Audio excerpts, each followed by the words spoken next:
ಶತ್ರು ರಾಷ್ಟ್ರ ಚೀನಾದಲ್ಲಿ ಏನಾಗ್ತಾ ಇದೆ?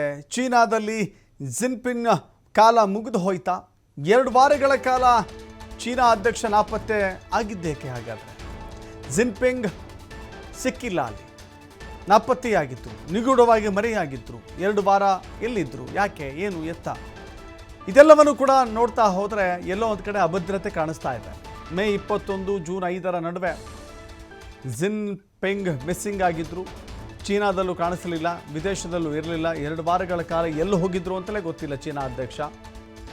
ನಾಪತ್ತೆಗೆ ಕಾರಣಗಳೇನು ಅನ್ನೋದನ್ನು ಕೂಡ ನೋಡಬೇಕಾಗುತ್ತೆ.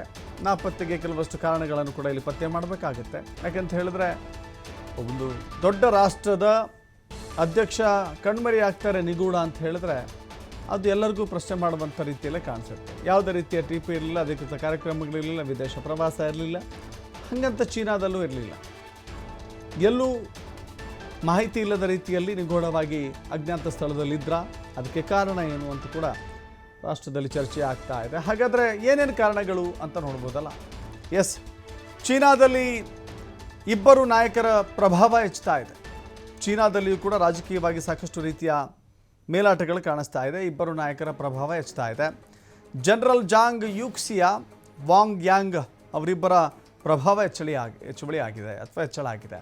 ಚೀನಾ ಅಧ್ಯಕ್ಷರ ಕೈ ಸೇರಿದೆ ಗುಪ್ತಚರ ವರದಿ.